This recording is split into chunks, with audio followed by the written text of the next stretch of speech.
और वैसे भी मैं हमेशा बोलता रहा हूँ कि ये जो जेन ज़ी है या scroll with in a second video को स्क्रॉल करने वाली जनरेशन है, उसके सामने 5 मिनट से ज़्यादा बात करना बहुत गैर मुनासिब होता है, उनका सिर दर्द होने लगता है। इसलिए समझिएगा कि मैं 5 रील 5 मिनट की बात आपके सामने करूँगा। सबसे पहले तो मैं संस्था को मुबारकबाद देना चाहूँगा जो आज अपना फाउंडेशन डे मना रही है। साथ ही संस्था अध्यक्ष उनको श्रद्धांजलि अर्पित करता हूँ। मैडम जिन्होंने आज हमको यहाँ पर मुख्य अतिथि के तौर पर बुलाया, मिर्ज़ापुर मैडम हमारी बहन जैसी हैं, तो उनका हार्दिक धन्यवाद अदा करता हूँ। देखिए बेटा कैसे है कि आज 31 दिसंबर है, आज से कैलेंडर चेंज हो जाएगा। कैलेंडर हर साल चेंज होते हैं, लेकिन ये साल जो कैलेंडर चेंज होगा वो आपकी ज़िंदगी में बहुत महत्व रखेगा। कि ये सिर्फ कैलेंडर नहीं होगा कि 1 जनवरी का जो सूर्योदय होगा वहां से आपकी जिंदगी में बहुत कुछ बदलाव आएगा। मैं हमेशा बोलता हूं, इसमें ज़्यादातर 12th क्लास के स्टूडेंट हैं, ज़्यादातर हमारे इंस्टीट्यूशन से जुड़े हुए बच्चे हैं।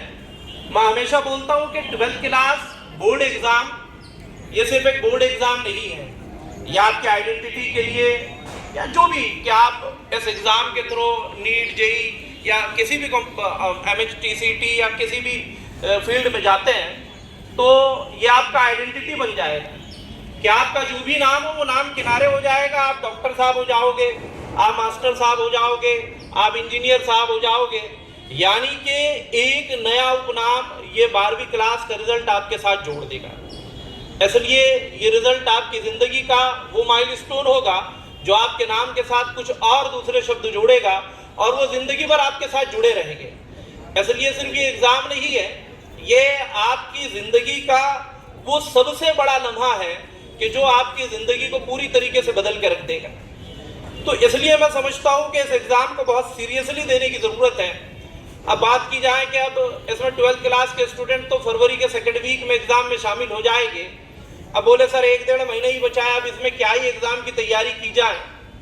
अभी सर सब बैठे हैं, सब बड़े बड़े महानुभाव हैं, मेरा ज्ञान और मेरी एज तो बहुत कम है।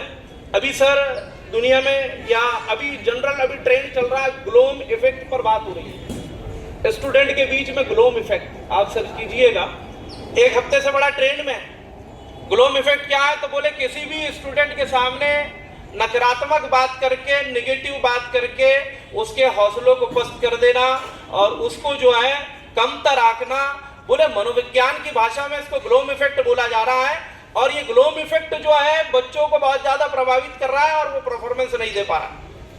मैं हमेशा, आप एग्जाम कल होगा और मैं आज बात करूंगा आपसे, तो आज भी मैं पॉजिटिव बात करूंगा। होप फॉर द बेस्ट, जब जागो तब सवेरा। अभी भी आप शुरू करें, अभी भी आप स्टार्ट करें, बहुत लंबा समय है आपके पास, बहुत लंबा समय है, यहां से भी आप बेहतर रिजल्ट की तरफ बढ़ सकते हैं। तो अब बोर्ड एग्जाम के लिए जो बच्चे जाने वाले हैं, मैं लोकमत समाचार में था, सर जैसे अभी बता रहे थे, लोकमत समाचार में जब मैं था तो एजुकेशन बीट देखता था।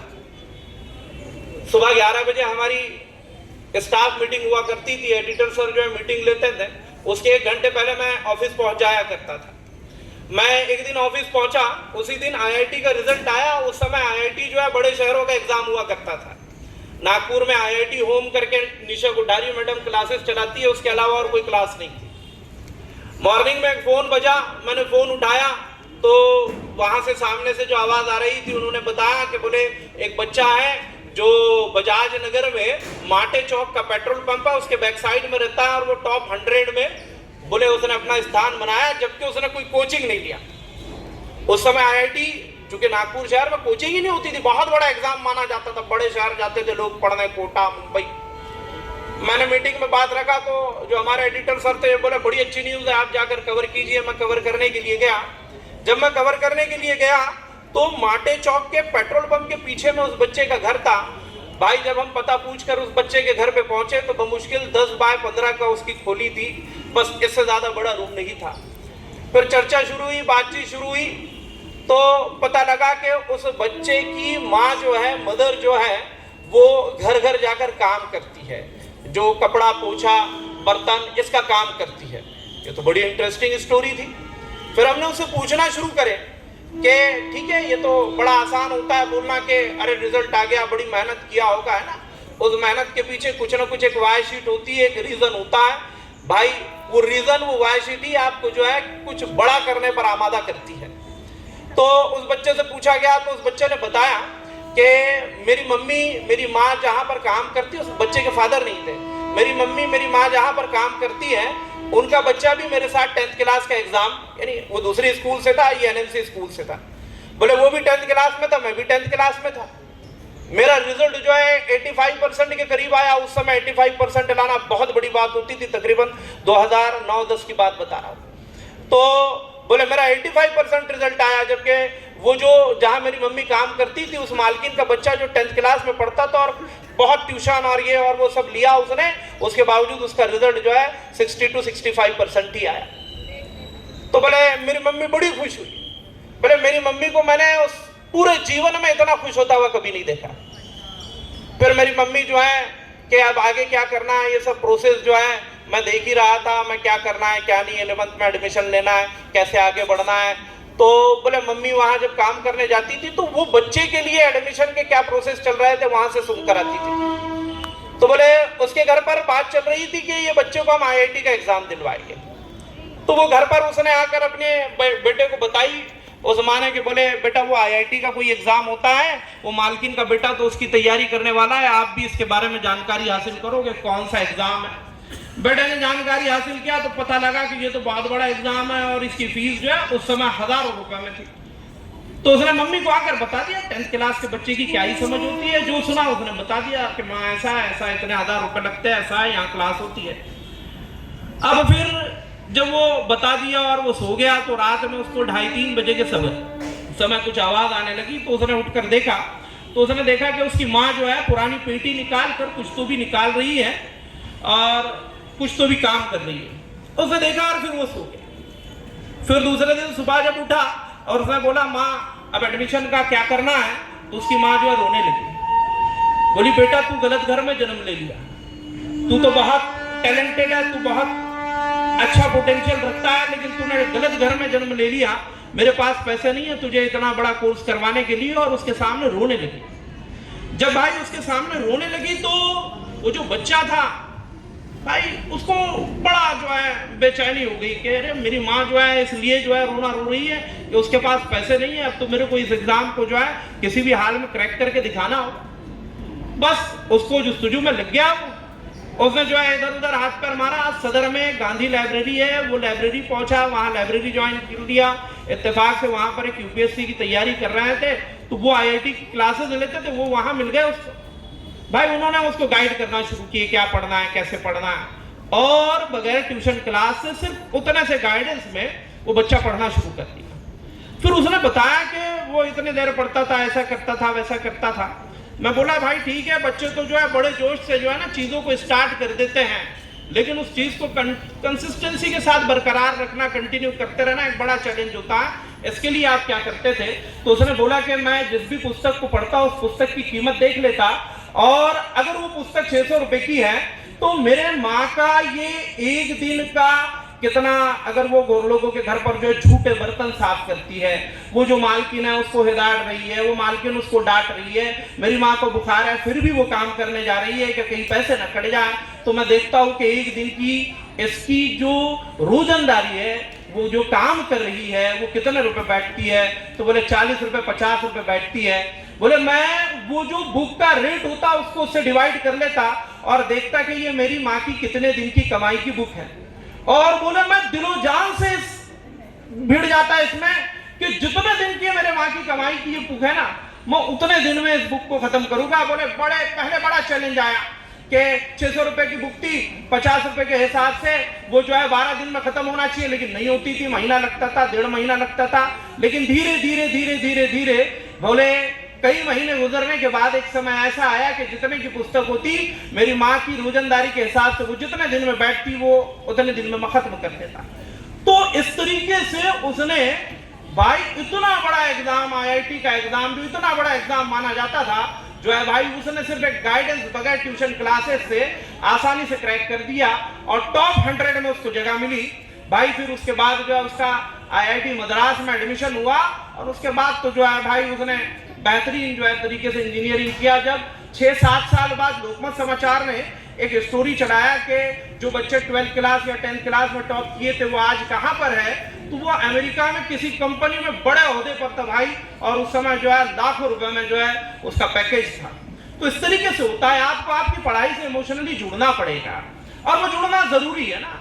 कामयाबी सफलता जो है सिर्फ जो है एक सेंटेंस नहीं होती कि कोई पूछे कि सफल कैसे होना तो बोले कड़ी मेहनत कर लो, कड़ी मेहनत करने से सफल हो जाओगे। नहीं, कड़ी मेहनत के लिए आपके दिमाग में एक वाई शीट होना चाहिए कि क्यों करना है, क्यों करना है। और ये जो क्यों है लगातार आपके दिमाग में घूमता रहना चाहिए कि भाई मोबाइल इस्तेमाल कर रहे हैं, जैसे ही मोबाइल की तरफ हाथ बढ़ रहा है वो क्यों ने आपको रोकना चाहिए। किसी दोस्त का फोन आ रहा है वो टाइम पास कर देगा, वो क्यों ने आपको रोकना चाहिए। आपको नींद आ रही है फिर भी जो है भाई आप पढ़ने बैठ रहे हैं क्योंकि वो क्यों आपको सोने नहीं दे रहा है। अर्ली मॉर्निंग आपको उठना है, बढ़िया सो है, ठंडी का समय चल रहा है, बाकी लोग बिस्तर में जो है भाई बेहतरीन जो है सोए हुए हैं, लेकिन वो क्यों जो है आपको सुबह सुबह उठा दे रहा है। ये क्यों आपको हमेशा जो है कंपटीशन में बरकरार रखेगा, ये क्यों आपको क्रिएट करना पड़ेगा आपकी लाइफ में, ये वाई शीट आपको बनाना पड़ेगा, तभी जिंदगी में कुछ बेहतर हो पाएगा, तभी जिंदगी में कुछ बड़ा हो पाएगा। बोले सफलता क्या है। सुकरात के पास जो है एक व्यापारी आया और उसने बोला कि अरे आप तो बड़े बुद्धिजीवी आदमी है, पूरी दुनिया में आपका नाम है, मैं बड़ा जो है मेहनत करता हूं लेकिन जो है मैं तो सफल नहीं हो पा रहा हूं। बोले सफलता क्या होती है, आप जो है बुद्धिजीवी आदमी है, मेरे को सरलता से समझाओ कि सफलता क्या होती है। तो भाई सुकरात जो था भाई उसने बोला कि ठीक है आप कल मॉर्निंग में आ जाओ, इस नदी के किनारे जो है मैं जल स्नान करता हूँ, वहां पर आ जाओ, मैं नहाता हूँ। तो बोले ठीक है।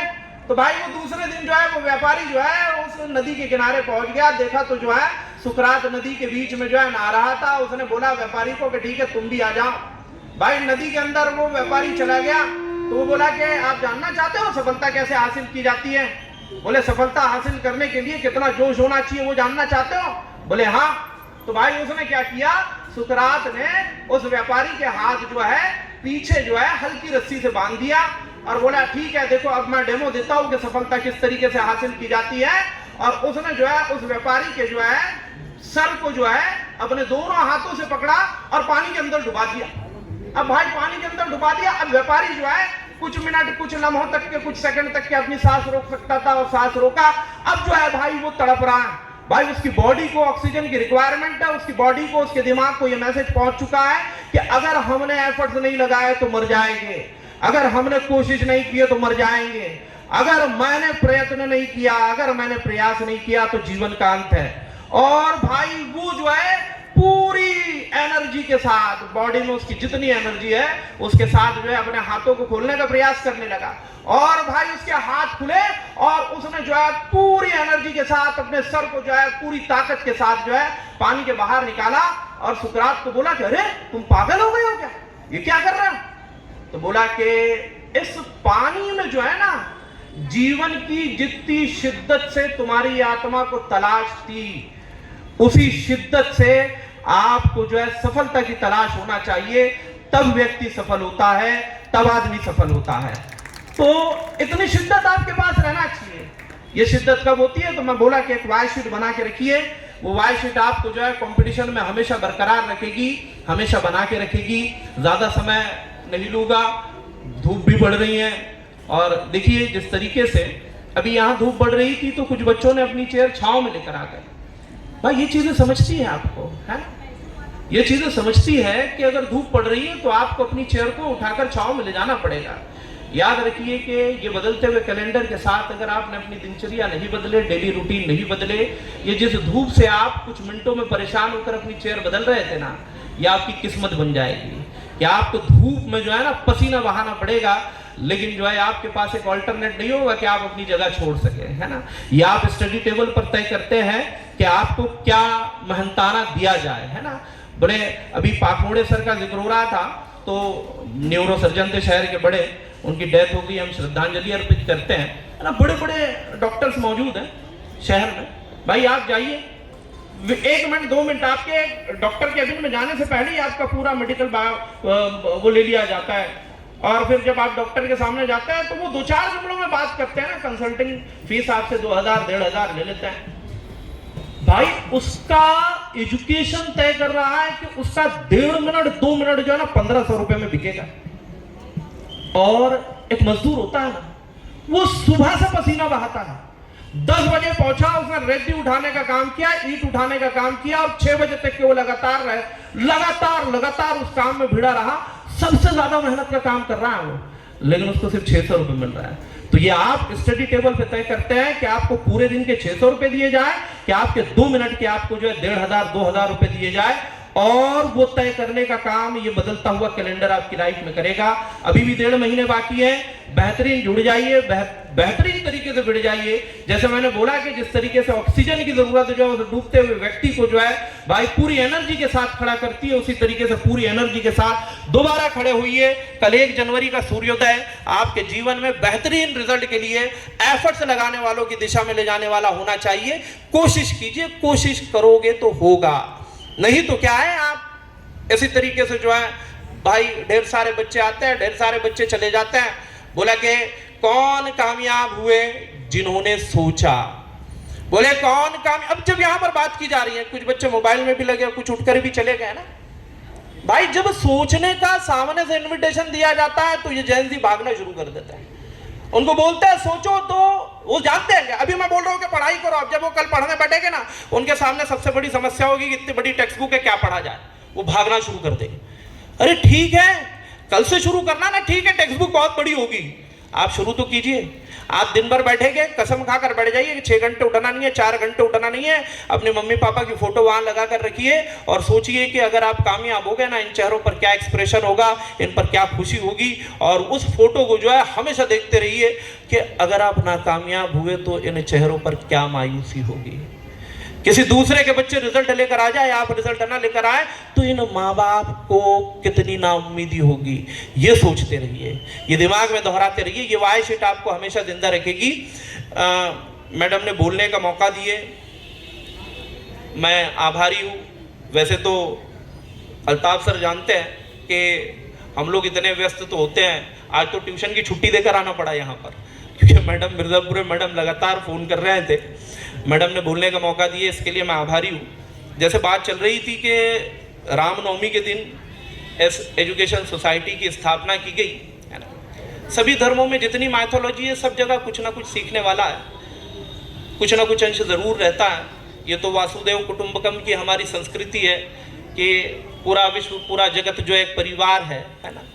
और जब रामनवमी के अवसर पर इस एजुकेशन सोसाइटी की स्थापना की गई तो ज़रूर जो है समाज का अंधकार, अशिक्षा का अंधकार, जिस तरीके से भगवान राम ने जो है भाई है ना एक समाज में जो है नई कल्पना, नई संकल्पना के साथ अपना अस्तित्व पेश किया, तो उसी तरीके से जो है यहाँ पर भी जो है इस एजुकेशन सोसाइटी को कुछ ना कुछ उद्देश्य के साथ श्री रामनवमी के समय स्थापित किया गया होगा।